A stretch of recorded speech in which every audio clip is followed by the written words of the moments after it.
Setulu waggulu okulimbirirwa okufaanagana kookwo nti pulezidenti yalumiddwa agandi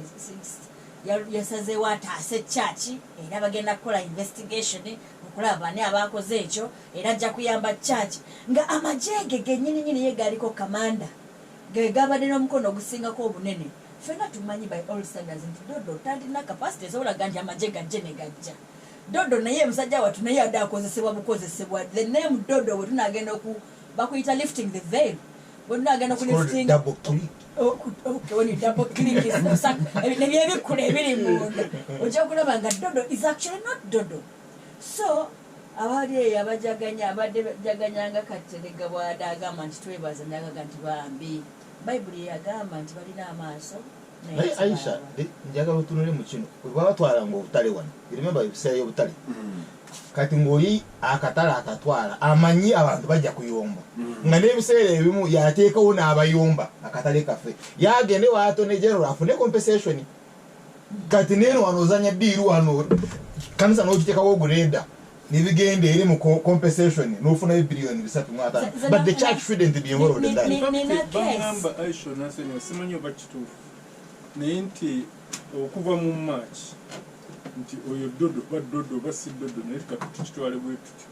yali ayagala gavumenti eyingirewo emusasule alekere abakristaayo nti nga gavumenti tekiwa priority kati kwe kuyiiya n'afuna court order era ddiiru gye yayagadde kaakati delivered. But the church has money, it should have paid. Kibazo nina case gye ntera okwogerako ennyo ey'omusajja bamuyita Kasaija yazimba ekizimbe ku luguudo oluva mu Owino olujja kutuuka ku roundabout awo ogenda Kalitunsi nti omusajja yatwala essomero lya Nakivubo primary school balina Nakivubo blue nga bw'okebera records naziraga nti omusajja yabba ettaka ne tukola investigations nengenda nfubutulewo Kasaija nga ndi RDC Kasaija laba otalo lufubutudde buli omu mugobyewo omutwala Kasaija yajja n'annumba Kasaija ndisanize mpoli oba ye Kasaija lwaki omuyita Kasaija nga te Kasaija kale so deliberate nze mumanyi n'omu mukukala neyo wa Kasaija yangaba naye gwe nnyabo olowooza gwaradisi asose mu Kampala wano olowooza bala tebalawa nti nazimbawo kati yali mutuufu ate samulekaawo naye kyenjagala okugamba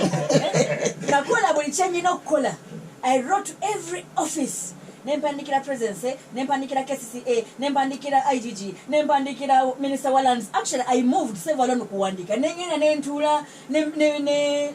chairman wa land commission then sebe ettaka lya government don't worry tugenda kubikolako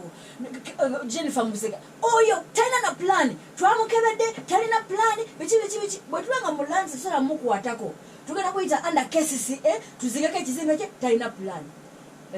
musajja ekizimbe yakizimba n'akimala nekikadya kikoleramu nze yali amugoba nafuluma so ekizimbe ekitwala ettaka lya wano syndicate enteeketeeke abakaaba bakabira bwemage kubanga abanyiga alina obuyinza bwonna alina obwemmundu alina n'obwesente. Gasimbagane ne Bannamawulire na Pulezidenti sinapera kibazo omusujja ezo gitwanjulira wonna woli osobola otuwuliriza osobola n'okulaba Gasimbagane live bw'obeera oli ku Facebook tuli live on Facebook bw'obeera oli ku channel zaffe endala abatunoonya ku Radio Garden abatunoonya ku TuneIn wonna w'osinziira webale kuwuliriza Gasimbagane ne Bannamawulire nkoma